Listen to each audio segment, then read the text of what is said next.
when I was in college, I lived in a big dorm. Like there were probably 30 of us on one very long hall, one bathroom. I don't know how we did it. And at the end of the year, we had like a pizza party. We're all freshmen and it was all women on that floor. It was like male, female by floor. And they went around, people went around and said, let's talk about first impressions. You know, what were our first impressions? And people were laughing and they said, who did we get the most wrong? And then everybody seemed to agree, Tovah, we got Tovah the most wrong. And I was totally taken aback. I said, why? They said, we all thought you were kind of standoffish and snobby. And I was like, really? Why? And they said, because it took us time to learn that you spent a lot of time kind of watching before you kind of started to befriend us and go along with us. And I thought, oh yeah, that's how it's been my whole life. Hello, and welcome to the Psychology Podcast, where we share with you the latest science of human potential from scientists who are doing cutting-edge research that can help you self-actualize and realize the best version of yourself. I'm Dr. Scott Barry Kaufman, a cognitive scientist, author, coach, and public speaker on human potential. In this episode, we have Barnard College Professor Dr. Tovah Klein on the show. Dr. Klein is director of the Barnard College Center for Toddler Development, where she aims to understand children's social and emotional development, parental influences on children's development, and experiences that parents have raising children. In this episode, we discuss her groundbreaking research and new book, Raising Resilience: How to Help Our Children Thrive in Times of Uncertainty. A key takeaway of this conversation is the importance of being a safe anchor for your children and conveying to them that you are there for them no matter what, that you accept them whoever they are, and that you can provide a sense of safety even in their worst moments. This episode has a number of really key insights and actionable takeaways as a parent to be a good parent and also to be an emotionally secure adult. So without further ado, I bring you Dr. Tovah Klein. Dr. Klein, welcome to the Psychology Podcast. Thank you. I'm so excited to be here. Well, thank you. I'm excited for you to be here. You've had such a long and very notable career. Tell me a little bit about some the highlights. So you were a director of a child development lab at Barnard College, Columbia, right? Yeah, I am I've been at Barnard College now for 29, going on 30 years. Oh, wow. And I run a program called the Center for Toddler Development. I'm a professor in psychology. So I feel like I've had it all. It's actually been the beauty of my career is that I get to be with toddlers and observe them every day, probably thousands at this point. And I get to be with college students. So, as you know, teenagers to young adults. Yeah. I have parents, a wonderful staff. So I have like a whole range of people. And I get to do like everyday development. And I get to do the other piece of sort of my life on the clinical psych side is more traumatic events and real significant life stressors that people experience. Yeah. So I've got That's put the two together. Yeah. It's been a big part of what you're known for. Yeah. Yeah. I mean, because you've spent, even going back to 9/11, right? Didn't you study? Yeah. You were one of the classic studies that we all learned in intro to psych class. You know, you learned about, the impact of that on people's memories and their traumatic, their trauma, right? Yeah. So I did a study after 9/11 of young children who had been witness to the towers, to the What crash. age group? So these were all children under 5. The oldest were 6. Okay. So 6 and under. And it really came out of my training in graduate school was heavily in child trauma and adult trauma. And there I was running this center and I was a new mom. I had what did I have? I had a 1.5 and a 3-year-old. And I was, a professor at Barnard. And then 9/11 happened. And it really came out of that kind of collegial. I had met this woman. She did a lot of work in trauma at Columbia in the School of Social Work. And we called each other and just said, what are we going to do? What are we going to do for those families? And that's how it started. And we went downtown about 6 weeks after the collapse and started doing focus groups with families to say, can you tell us what you witnessed, what happened, and what was it like for your children? That was our question. And then interestingly, there was, as research goes, there were a lot of researchers wanting to do research in New York City, and we met, in a group of people who wanted to study children. We didn't want to overwhelm families. And repeatedly, people said to us, oh, you want the children under 6? They're all yours. we're not interested. And that's the big gap in the literature. So we then Huge did gap. a study of the younger children. And it was just fascinating. What's some of the main findings? Well, I'm gonna stress the positive findings because of what your podcast is, but also my work and my frame on things, which is I was very interested in how children create safety. Because that was a horrible thing to witness, right? And it was scary, and adults were scared. But you know what? They all got to safety. They were all okay, at least physically. And I was very interested in the children who within time, not that life was perfect, but were able to like get grounded again. And the parents were able to, no matter how hard it was. And so we did play interviews with the children where we gave them blocks and we had to give them airplanes and ambulances, but we also gave them animals so they could play with whatever they wanted. And we asked them very open-endedly, can you show us what you saw that day or what happened? We used whatever terms the parents used, like maybe they called it the big fire or the sad day. We just followed whatever the parents had told us the children had already said. So we weren't introducing anything new. And on the one hand, children would tell us people were hurt, people died. On the other hand, they would very much tell us people were safe. They would build these buildings. It was incredible. They would build buildings and then they'd take their hands and they'd go, oh, this is a safe building. It's low. And then they'd take a plane and they'd say, oh yeah, it's safe. And then, we might say, well, so who was in that building? Oh, the people in the big buildings, they ran to the safe buildings. So the more I saw children creating safety, the more I thought, I wonder how this happens. Yeah. Because that's what you need to survive. It's not that bad things aren't going to happen. They are going to happen. That's a guarantee in our lives, in our children's lives. But the question is, how do you get regrounded and know that you can be safe even when the world is not feeling so grounded at the moment? What do you think of George Bonanno's research on resilience? He finds that adults tend to be a lot more resilient than they think they're going to be. Right. Do you find that same thing with young children? Well, it's interesting you ask that because I have doubts more about parents. So, and you probably know in the trauma literature, people who are caregivers, so that could be parents of children or maybe somebody who's got some disability or sick or older under really stressful or traumatic conditions, situations, they're going to suffer more. And it makes sense. Like to get out of a burning building for myself is one thing, but to get out with somebody who's in a wheelchair or who's bedbound is a really like next level responsibility. Yeah. And that's what parents are. And so in ways, they're much more vulnerable because they're not only responsible for themselves, they have people dependent on them. On the other hand, I think what we find over and over is that people, if they have community, if they have people to turn to, they can recover more than we give them credit for. And the reason that children can do okay is that parents buffer. That's so much what my new book is about, right? Yeah. What is this buffering that parents do naturally? And so that's, I think, the positive.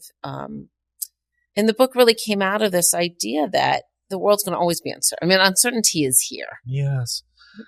Right? But what's the strength that can come of it when children, whether they're 2 or 12 or 18, when they have somebody to ground them? I call it anchoring and being a container. So, when you're not alone and you build that sense of, I'm not alone. This is hard, but I'm not alone. That really propels children forward. And we know it propels our teenagers forward too. Like they push away, get out of here. I hate you. And they don't say it nicely. And then, hey, are you there? Because I'm upset and I want you to listen for a while. So, it's really about steadying parents, I think. And I think Bonanno's work is really important that, with the right supports in place or with the right inner trust, resilience is definitely possible. And that's what parents are building every day. Yes, you call it an incubator. Yeah. Yeah. I had trouble. You said there are 2 aspects of resiliency, and the one is the parent-child relationship incubator.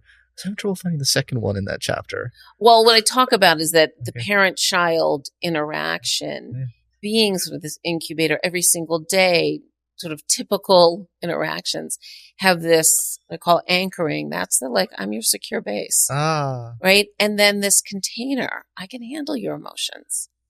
Okay, You can the show container me, and the anchor are the two aspects. Yeah. You can show me you're good, you're bad, you're rotten, you name it, and I'm going to be able to handle it. Gotcha. Right? And I'm not going to be afraid of it. I'm not going to shame you. I'm not going to scream at you. There may be some limits on, you can't really kick me or all the furniture, but we can go outside and you can find something to kick. So it's that idea of being their base, that anchor for them that really matters. Gotcha. I want to circle back to trauma for a second, and the long-lasting effects of trauma, especially in childhood. How robust is that correlation, between childhood trauma and the way it affects your brain and the way that you process the world as an adult? Yeah. How strong is that correlation really? Well, it can be very strong if a child, for example, is not believed. Let's say it's, some kind of abuse, sexual abuse, or just bad things happen that people want to quickly brush under the carpet, even if they're known. So what we know is that when children aren't believed, they're not listened to, they're not supported. Anytime we have to keep something in a secret, it's potentially going to bubble up because it's there. It's really there. And I have to say, I almost got into my interest in child trauma. I always had that, we didn't call it trauma. We said abuse or violence or when bad things happen. But because in graduate school, I worked with adults who were coming with this set of behaviors or problems that they were reporting that turned out to be really related to their childhood traumas. And they didn't have support to process them. So you can still do that as an adult. But if the stories you're told and the stories you have to tell yourself force you to push this thing aside, then children often feel bad. They feel responsible. I must be really bad. I must be a terrible person. And so you can then rework that as an adult, but someone has to listen to you and understand you, that we're all complicated and that's a piece of you. Just one piece. And then I'm fascinated with all the research on attachments, attachment patterns. There's no sort of debate. What do we call these things? They're not styles. They're all in continuums. And then our Chris Fraley's research, just showing that like there's no such thing as a securely attached person. We're all just like on a continuum of the two axes, avoidant and anxious, and we're just secure to the extent to which we score low in these two dimensions of personality. So, because you do work on attachment and you've thought a lot about that. What is that correlation like? Because I've seen some research showing it's a lot weaker than, the childhood attachments patterns, and adult attachment patterns are a lot weaker than people tend to think. There's not a great continuity there. What do you find in your research? Yeah. So, it's an interesting question because, as you know, something goes from the research realm to a popular realm. And there's often interpretations that let's call them loose. Right? Researchers were doing that original research in a very scientific, experimental paradigm. People still do.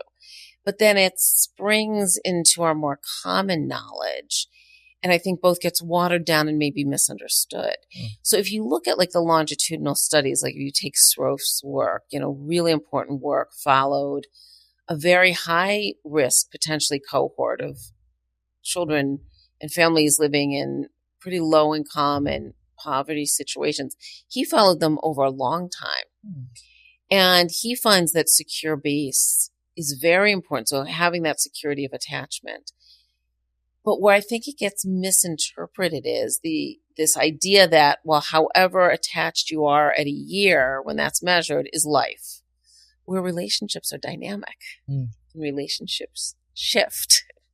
And so what we do is we say, oh, today's not a good day. That's not a secure attachment. And that's just not how it works. It really is about, do I have a caregiver, particularly for younger children? do I have a caregiver who I can trust, who gets it right a good amount of the time, shall we say? Not perfect. None of us are, nor should we be. For sure. Right? But then I can internalize this sense of me as a very young child as I'm a good person. I'm okay. I'm going to be okay in the world. And that then keeps getting reinforced over time in other relationships. But it starts as a base. And again, you can go back and correct that base. So I think those are some of the misnomers that people have. Like, this is a static thing, and relationships aren't static, and nor are we as people. Because if we were, none of us would go to therapy. Why would we bother? We say, oh, we're doomed. Yeah. And we're not doomed. We're always works in progress, and children are too. Yeah. I mean, your work has touched so many parents, and even I believe Amy Schumer you've touched as well, right? Yes. How did that connection happen? Yeah, well, during the pandemic, so our program, which is for 1.5 to 3-year-olds, well, first we went on Zoom, which I never really thought we could do, but we did. Our teachers were fantastic. We did this fantastic, very emotionally connected program with the children. And then we opened in the fall of 2020 on Barnard's beautiful campus when Barnard was closed. So no students, almost nobody except some facilities people, some security people in the Barnard Toddler Center in a beautiful tent outside. And she was one of the parents who had signed up for that year and came. I see. Interesting. So we had about total just 10 children at a time because we have different groups. But we had about 40 families that year because I thought, who would trust their child in the fall of 2020 to a program? But for this group of families, people were like, hey, I need to get out. If you remember how closed in we were at that point. I do, yes. And my child needs to be with other children, that my child needs to be out of the house. And we were outside and we were masked, which seems crazy now because these are little kids. And so she and her husband and child came for that program. And we have stayed in touch, as he's gotten older. And like many of the relationships that come out of my work, they just, they go a lifetime. And she heard I was writing a book. She actually said, oh, I nominate myself to write the foreword. And I was like, seriously? And then she was like, oh, you didn't ask for nominations. But, when I went back to her and said, were you serious? She said, absolutely. That's so funny. Yeah. I mean, she's made it public that her husband's on the autism spectrum. So obviously I want to ask, if their child seems to be neurodiverse at all. All I can say is he's a great kid. And, that year, I'm so grateful to any parent who believed in us that year. Amy and 39 other families, and all the children separated eventually. Our philosophy is that you have parents there and then you have them slowly move back. And I said to my program director, her name is Alice, I'm like, how are we going to separate people in a pandemic who've been huddling at home? Yeah. But we did it, and we always sort of cue into the child. Like, what does the child need? I can take a crying parent out or an upset parent, but I want to hopefully figure out what a child needs. And every child was able to separate and play and be friends. And that class actually that she was in, they still get together, a group of them, like 6 or 7 of them.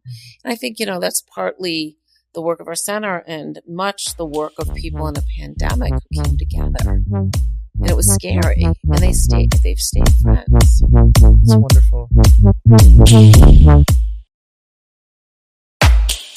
I am very interested. My own research is on neurodiversity, so I'm just curious how many kids that you've worked with in the center that you've run are neurodivergent, and sort of how do you deal with that any differently than others in their child development? So, I mean, let's face it, toddlers are neurodivergent by nature. As an age group. We always say we have a very wide range of what we would say, I've seen that before, or that's not atypical, right? Because as you know, we live in a world where we, whether it's teachers or psychologists, which we are, or other professionals tend to have a very narrow view of what's like okay or normal or typical.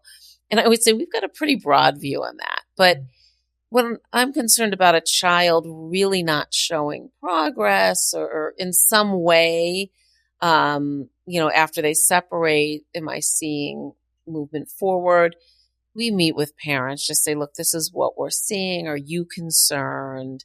And if they're not, then I might say to them, in a threes program, just keep your eye on this. Now, if I think a child is autistic, not autism spectrum disorder or some other sort of lesser thing, but I will say to a parent, I think the sooner that we get a kind of understanding of this and the sooner you get help, that's what the data shows us. So I sometimes push parents, but 2-year-olds are so all over the place and they start to come together as they get old. Come together meaning those very vastly varied behaviors or development, whether it's language development, social development, tends to narrow as children get older. So on the one hand, we know the earlier you intervene for certain children, the better. And on the other hand, lots of children sort of get on a path. So it's always a little tricky. Like, is this something we should be concerned about? Or is this who this child is and they're going to, walk a path that works? And so it's a little of both. Some parents can be very quick to medicate. Yeah. At a very, very young age. And that's a whole can of worms. Yeah. Very much. Particularly in those early elementary years. Yeah. I do private work with parents and, they're often hearing from schools, particularly private schools, well, if he's really not going to be on medication, this probably isn't the right school for him. Yeah. And then I will work with them around, well, is it that it's not the right school? And do we want to look for something else? Or do you want to medicate a 6-year-old, an 8-year-old? We live in a culture, certainly, that is quick to medicate. And I think if we could reframe things a little and say, well, what kind of environment would really support this child's creativity, curiosity? Yes. I tell people often about a child, well, if you were raising her on a farm, all would be well. I mean, imagine you'd get up, there'd be all those chores, there'd be the animals, she could run with the horses. And they say, yeah, but we're not raising her on a farm. And I say, I know, but do you want to try to figure out what she needs to be her? Or do you want to go this other route? And it's hard to know sometimes what's the right thing. I just always wish people would have a broader perspective on what is someone's strengths and how can we build, an educational environment around that and not be so quick to judge. We covered neurodiversity a little bit, but I'm also really interested in highly sensitive children.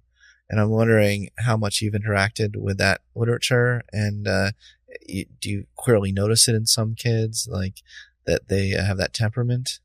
Oh, yeah. I mean, I think you see this often in children at all ages who, somebody says, oh, they're very reticent or they're shy or whatever label that, again, we're quick to put labels.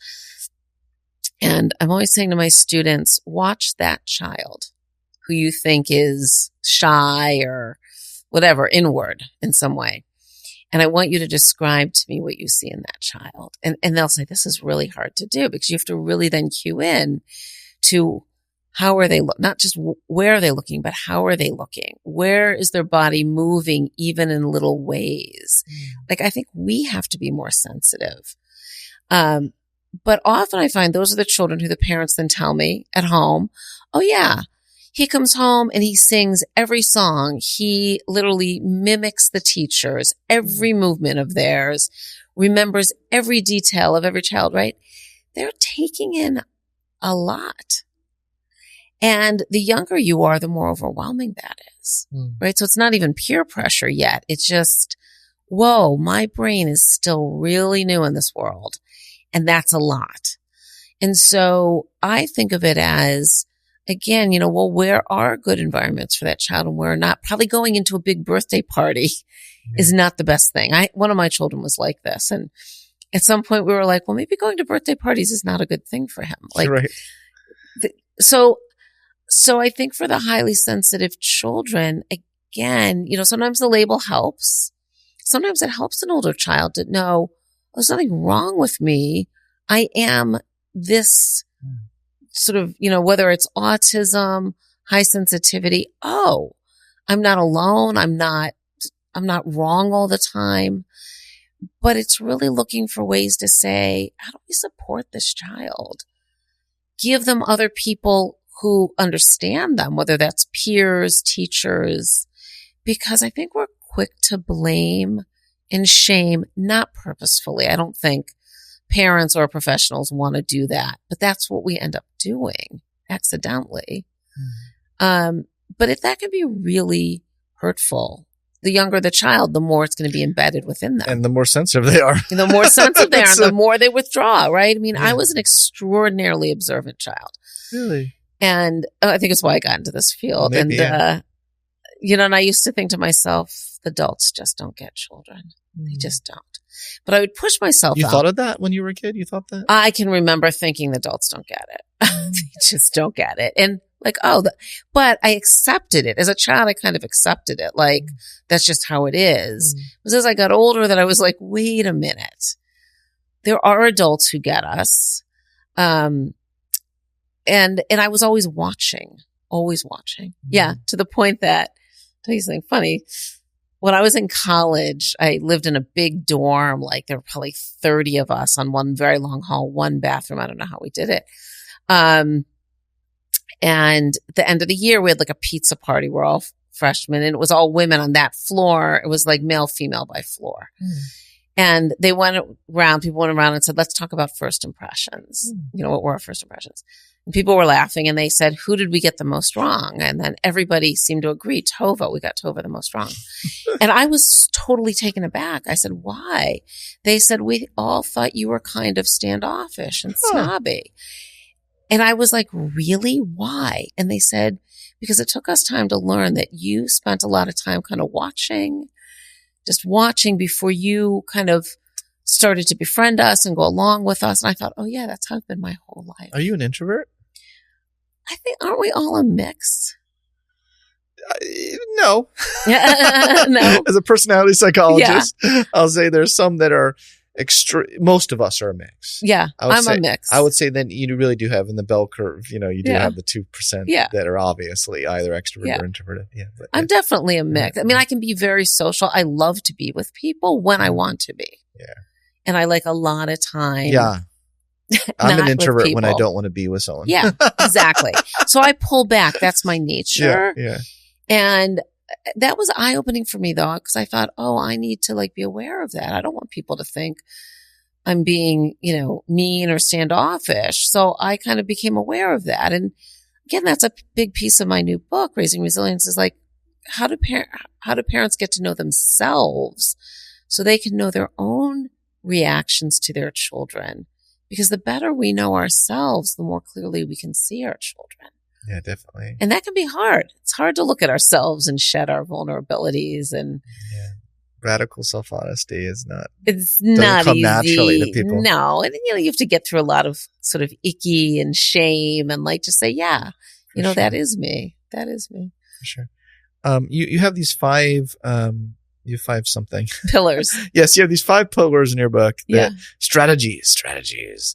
Learning to trust, learning to regulate, developing agency, connecting to others, and loving oneself. These are great strategies for adults. Of course. Right? And children. Children become adults. Hopefully, if they're lucky. Yeah. So we have a lot of man babies. Yeah. Existing in the world right now. Yeah. Or I don't know. Or what is the female version of that too? Women babies. Yeah. I don't know. But that aside, let's talk about the first one, learning to trust. So how can parents provide greater emotional safety for their children? Yeah. I think a big part of this across the ages is when parents start to say to themselves, what does it mean? Asking themselves this question, what does this mean to tune into my child? Again, not perfectly. No one's perfect. But seeing what a child needs, it starts off with basic needs. I mean, we start off with our youngest children, providing them, physical safety, nutrients, sleep, but that kind of goes through life. And then it becomes emotional safety and responding to them and knowing, because it goes right into emotions, knowing sometimes they're going to be happy and a lot of times they're not. And that's okay. And when we message our children that way, Like, I'm here for you no matter what. Even, and probably most importantly, in your worst moments, we provide a sense of safety to them. I'm not going to judge you in your worst moments. I'm not going to judge you when you're upset, over something that I think is small, but you think is big. Yeah. Right. So, when we do that through life, mostly, that's sort of the basis of the relationship. Then we can get through the other hard parts that when we're going to get it wrong, because every parent's going to get it right and they're going to get it not so right. But that trust has to come from, I'm going to try to tune in as best I can to what you need. Trust is so important. And then, being able to self-trust is so important as well. And I'm a very humanistic psychologist, Carl Rogers, and and that was a real big part of that philosophy. It was the importance of trusting yourself and trusting your own inner experience. And something you talked about a lot is if you grow up in a family where every time you express your need, your parent is no, that's not as important as my need. Yeah. You start to not trust yourself as much. Right. So I would end what you say and see what you think, but it seems like that's a good add-on as well. Absolutely. That as a parent, be aware to the extent to which you're shooting down the real felt experience of a child. Yeah. It's belief in them. Yeah. Right? That's what you're talking about. Yeah. It's, do I believe you? When the child says, I'm really upset because this happened, you have to say, okay, they're really upset because this happened, even if I don't get it. Yeah. Even if I don't get it. I always think of when I was raising my children who are now all young adults, when they would be younger and they'd say something like, look, do you see? And one time it was this cat in a window, which I could not see for the life of me. We were on a trip. And I remember saying to myself, just say you see it, because at first I was like, no, I don't see it. My child was getting so mad at me because they wanted they wanted me to see what they were saying. So I finally said yes. And I thought he's going to also know I'm being genuine, right? And then I spotted it and I was like, oh, right there. He said, took you a long time. But that idea that then we were in it together. Yeah. I like that. Right. Yeah. So that's a concrete thing, but they need that when they're saying, I'm hurt or I'm angry or I'm upset. What's empathy? To say, yeah, okay, you're upset. But we tend to say things like, that's not something to be upset about, or that's not so important right now. And it doesn't mean you have to stop and kind of stay in it. It doesn't have to be overly, but it does need to be somewhat genuine, right? Not dismissive. Yeah, Yes, at least somewhat genuine. Somewhat genuine, yeah. Yeah. No, I like that. Well, let's talk about the second one. So big, learning to regulate. The entire field of psychology. Yes, the field of self-regulation. Now, I've always been really interested in various definitions of self-regulation in the field. So Clancy Blair's research at NYU, I'm really interested in his research, and his definition of self-regulation is not inhibiting emotions. Right. It really is about using it and channeling it contextually appropriate. Is that how you see self-regulation? Absolutely. Because, emotions are mostly what make us human, right? It's how we connect. Sure. It's how we feel ourselves. It's how we feel others. In a way, it's everything. And I do think for a long time, people had this idea. And again, when a psychology term then moves into the mainstream, which is important, our research should go outwards. But it can be either watered down or just made too broad, that it was thought regulation means I'm calm. And I hear this a lot now. This child's dysregulated. And I say, well, does that mean she's mad? Is he upset? Yeah, that's human. So regulation really is about it. And I write about this in the book, right? So it's feeling an emotion, experiencing it, and not being judged for it, right? That's where shame sets in. I must be so bad that I even feel this way. Yeah. So first being able to feel it, for the younger the child, the newer this is to them. So having a label for it, a name for it. But let's face it, that's true for adults too. Sometimes you might be agitated about something or you're feeling out of sorts. And at some point you're like, oh, I'm actually angry about this thing. It's a big relief. I've got a word for it. I feel it within my body and soul. You can think of it. So it's understanding emotions as a first step to then being able to handle them. And For younger children, parents are the person helping them do that. We do that for our infants. We hold them, we stroke them, we rock them, we change them because we don't expect them to handle those emotions. Toddlers have a bigger range of emotions. And I always say to parents, I put my arms out in a big arc and say, you are their emotional regulator right now. And little by little, they're going to get better at it. But of course, then you get into the teen years when the brain's going through a whole shakeup again. It's harder again.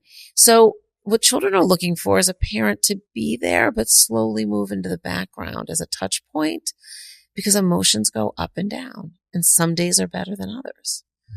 Yeah. So it's really about regulating emotions is about understanding them, really feeling them, but then being able to get through them in a way that says, I am angry. And then eventually I was angry. Now I'm feeling better. And as children get language, parents can remind children, that was rough and you were mad at your friend. And I'm just thinking about what calmed you down, or what made you decide to go back to her. And then children can learn from that. They get better in time, but it takes a lot of practice.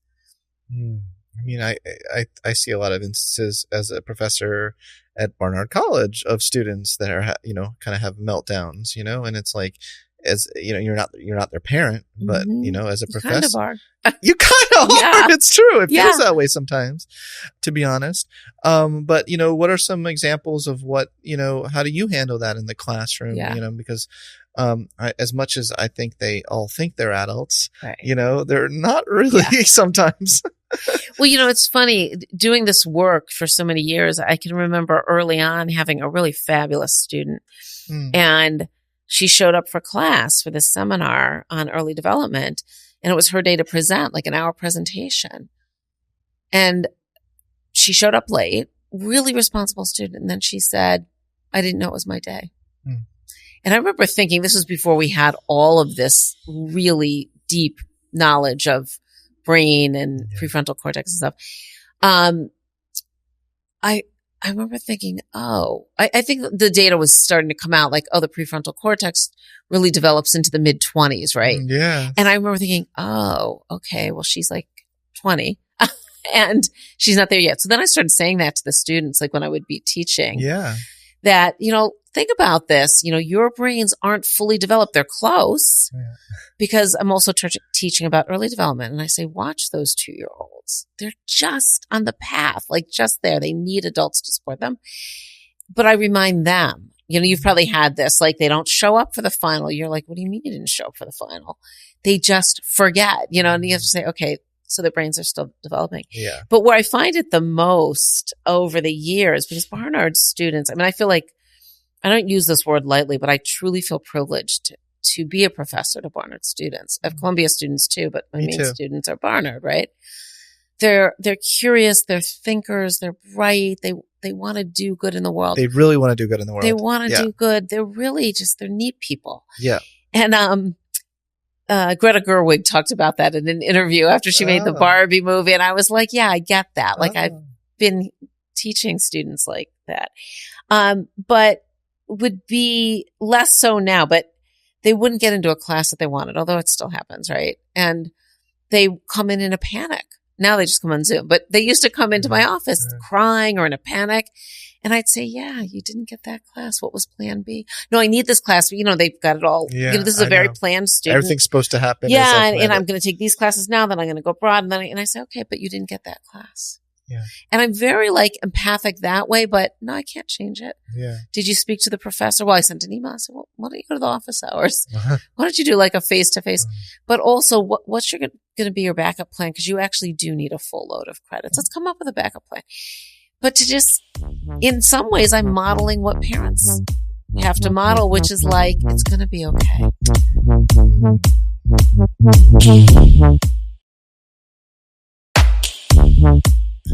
have, this is just to shop talk off the record. I have this, I'm teaching this, application only class, and having all these students last second being like, I need to take your seminar class at Columbia to like it's my fault. Like it's all on my shoulders.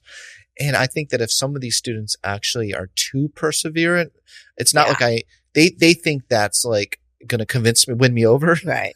But it's actually the opposite. Yeah. Like that's what you're going to be like in my class. Yeah. But also you can't just give it to the people who, right? Because what about the people who way back in April, they filled out my application. Yeah. Or they're sitting on the wait list and they're like, I'm hoping I'll get in, but they don't know that they could. Yeah.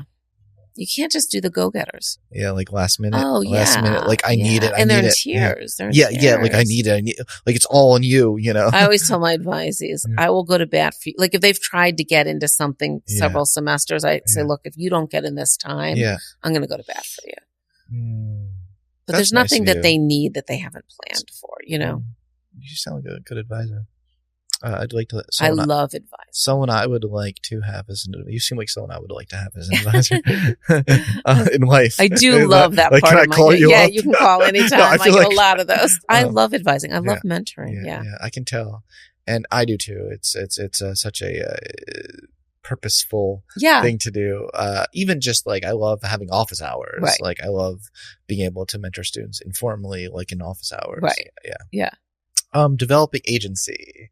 Let's talk about that one a little bit. How do you establish limits alongside freedom to make mistakes? Yeah. I call this the freedom trail, right? I mean,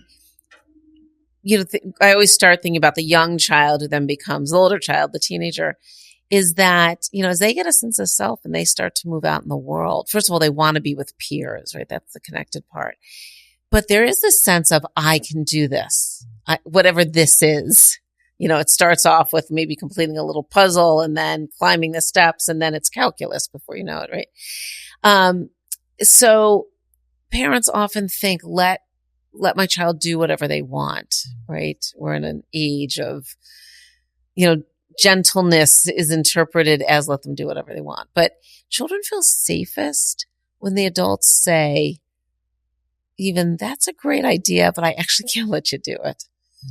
Right. So we at our center we have buckets all around the room because toddlers love to throw. That's agency. I've got some power now.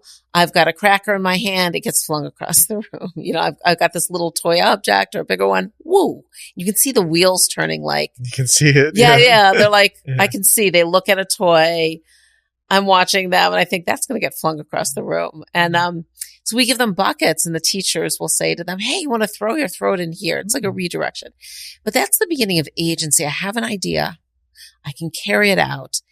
And then the adults go, well, actually, you can't run into the street. Actually, when we eat at the table. You can be done, but that's the limit. And then children start to feel safer. Okay, I can go out there. I can try all kinds of things. I can stumble and I can fall. I'm not going to ruin myself and I'm not going to ruin my relationship with my parents. Because ultimately, in a healthy enough relationship, again, not perfect, children want to know that they're in their parents' good graces, even when they're doing what seem like very challenging things. That's a very interesting point. Yeah. They won't admit it. Right.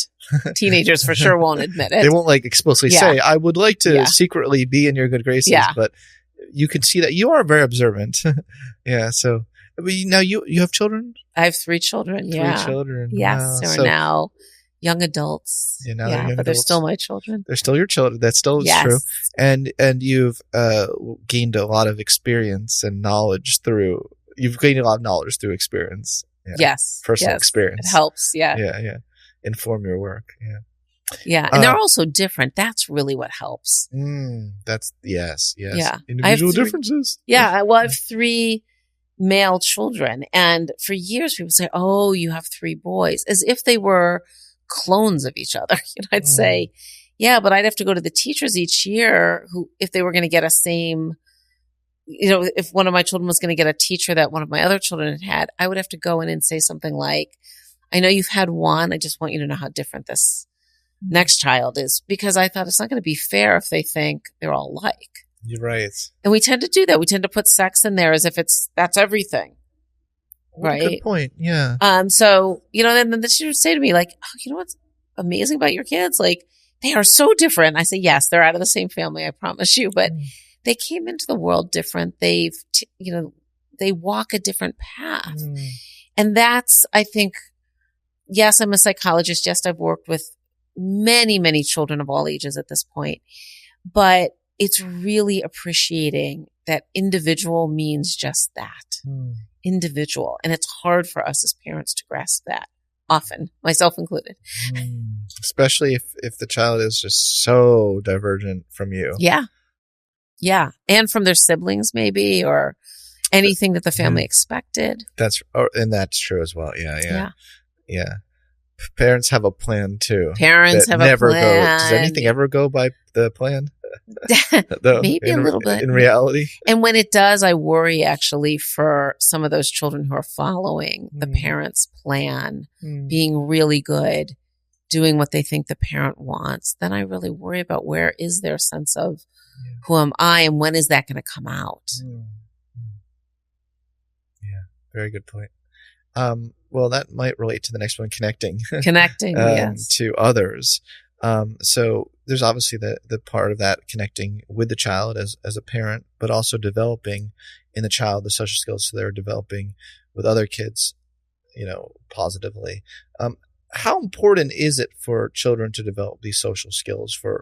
How important is it really? Yeah, it's a great question.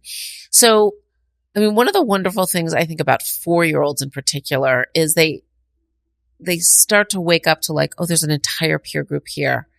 And most of them want to be part of it in some way. And so it's almost like a gangster mentality. I don't know if I'm supposed to be using that terminology, but they're very empowered. Yeah. And they want to be together. And 2-year-olds want to be together too without much skill. 4-year-olds have more skill, more language. They can do more cooperatively. They're sort of figuring that out. But I think the misnomer is that children have to have a lot of friends. And so, parents will come to me worried, whether it's about a preschooler, an elementary age, middle school, like name the level.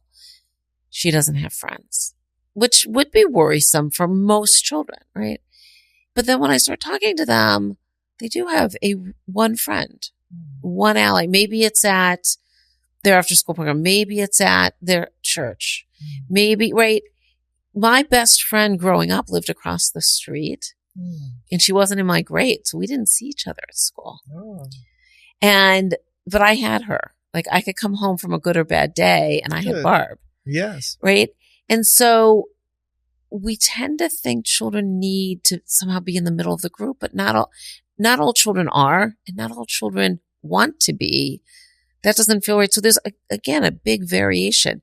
But what we do know is that when children really don't have any friends or they're rejected, they're really outright pushed out, not liked, disliked, it can be problematic. And, that's all of John Cooey's work out of Duke, right? And that's when I was in grad school. Actually, he was not, I didn't work with John directly, but, that work was just getting started. And, absolutely. So really being rejected, openly, but what we call the sort of neglected children in peer relations, right? Those are the ones I think parents worry about. They say, well, when all the kids are high-fiving each other on the playground in the morning, mine's standing back. And I say, yeah, but then what do you hear from school? She says, oh, I was with my friend. Or he says, yeah, I found a game to play. We're sharing. Somebody told me recently their son discovered yo-yos as if it was a new thing. He's like 10. And he has a friend at school that also does yo-yos. And that's now what they do at recess or whenever they, probably the cafeteria. And I was like, how cool is that? Like he found somebody who has his interest and he's learning tricks. Everybody wants to belong, I think. Right? We want to belong somewhere. Yeah. I just before you, I had Michael Morris from Columbia who talked about tribalism and the fundamental need to belong. Yeah, we want to belong. But it doesn't have to be in a big group. I mean, I was never a group person. One of the me neither. things that somebody said to me at the first high school reunion I went to, it must have been my 10 year. This woman comes up to me and she says, I was hoping you would be here. And I said, oh, why? Something I knew, but we wouldn't have called ourselves friends, but we knew each other. She said, because you never joined a group in high school, but you always had friends. And I just thought you were cool. And I said, well, that's so funny because I was so anxious socially in high school. And she said, yeah, but you didn't join a group just to join one. She said, you always followed your own path.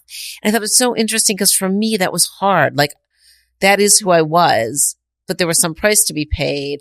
And for her, it was admiration. And she just said, I'm so glad to see you here. And I was like, wow. Because here I thought, if only I were a joiner and got in with a crowd. But she said, no, but you kind of mingled with all the groups, which was true.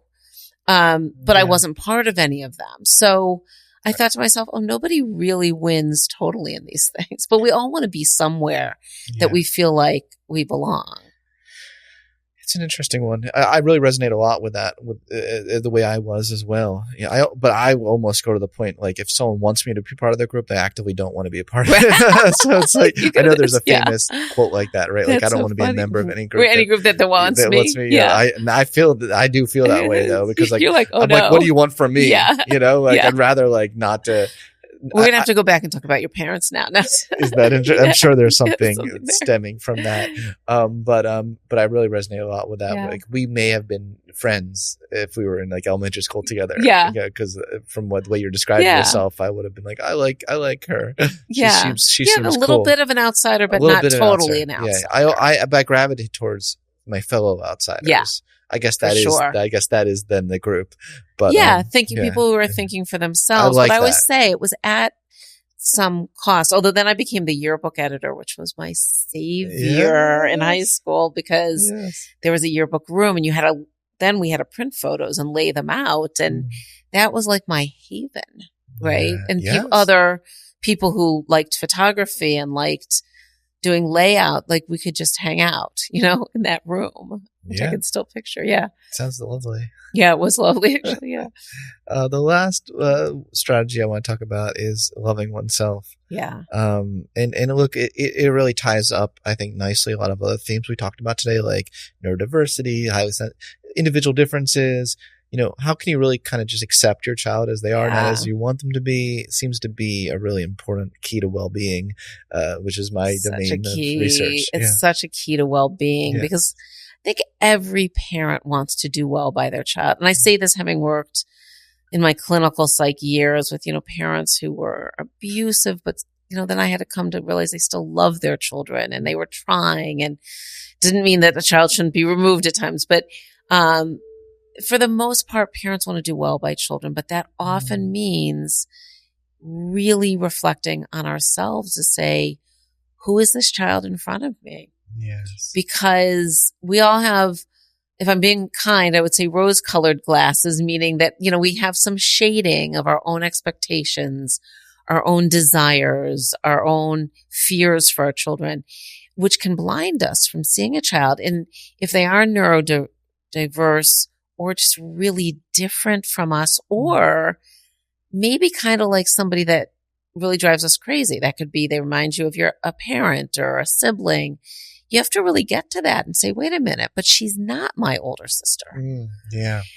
So how do we really come to know ourselves to say, why is this piece of my child upsetting me so much? Or why am I trying to force something on this child that doesn't fit for them? And as you know, I have examples in my book of trying to unpack that with a parent. Like, who is this child? And how can I help you work to see this child for who they are? Because every human wants to be understood. Yes. And seen and appreciated. But the good news is when parents are able to say, I see you, I hear you, even when it's hard, even when I don't like it, the child then internalizes that. Oh, I'm okay. I'm accepted for who I am.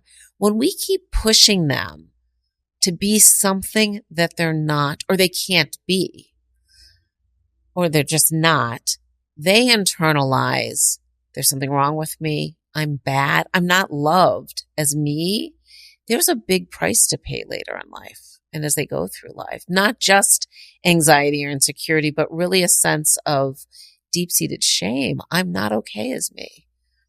And I don't think any parent wants that for their child. I don't think they go into it saying, let me create this, but inadvertently that's what happens. Kids sometimes, though, create all sorts of fantasies about who they think they are, though. Yeah. So I'm just saying they're extreme things. Too. Like, yeah. Okay, yes, you're a fairy. Okay. Yeah. You know, like, I don't know about accepting that, but maybe you do. Maybe Well, you do it all with hilarity and love. No, that's such an important point. I mean, and I say this in my points at the end of the book, because I think this is the key to parenting. You've got to have humor. Yeah. Respectful. You end the whole book with that. Yeah. You've got to have humor. I mean, I can think of children. I've had children at 2, but then I see the parent at 10. I'm like, is she still calling herself little kitty? Right. I mean, I've had children march into the room and say, I'm little kitty. And then you call them by their name. They don't respond. Wow. Right. And which I think is kind of cool, you know, and then I ran into a parent and I said to him, does she still go by little kitty? You know, thinking, at 10, she doesn't. And he goes, only in private at home. And I just thought, wow, because there was a piece of her that was like saying, this is the tender piece of me. This is the piece of me that needs to be babied. And he said, yeah, we still joke about it. No, she doesn't really. But, you know, there are private moments where she does. And I think, you know, we all want to be taken care of at some level. And that's what children are grappling with all the time. If I grow up, if I do this thing, if I get agency and walk that freedom trail to independence, will you still be here for me? That's our teen struggle. That's our toddler's struggle. And really, I see it in my young adult children. They're moving out in the world. But when they call or say, you know, hey, I'm coming home for the weekend, they want a touch point. They're not like saying goodbye forever. And that's like, I really think what we want for our children. We want them to want to come home when they don't have to. 100%. Right? They want them to say, hey, like, can we have a meal together? 100%. Yeah. They don't need you. They just want to be with you. Yeah. Let's get together. Yes. Now, there's a rumor going around that you're retiring soon. Is that right? So I'm putting it this way. I'm stepping down at the end of June 2025 from my role as director at Barnard. Wow. And you're still so young. I feel like I'm too young to, I feel like there's so much work I want to continue doing with children, with families, with programs. I spent a month in South Africa this past year working with a program that I've worked with from afar, and then one previous time there. And I thought, I want to do more of this. There's so much that could be done that I want to do. And, so it's going to be hard. But we've been, making the transition, and we'll hire someone really good into that position. I have a great team of staff. So, but yes, it was not an easy decision to come to, but I bet. But there's still so much for you to do. Yeah. But you have done so much. And I just want to end by thank you so much for the great contribution you made to our field. I'm one of those interviewers that can truly appreciate what you've done to the field, right? As opposed to you having an interviewer who's not in the field of psychology. Do you know what I mean? Yeah, I appreciate I get that. You. I get you. I see you. Yeah. And greatly appreciate of the foundation you put for people like me, interested in education and child development myself. So thank you. Yeah, appreciate that. Yeah.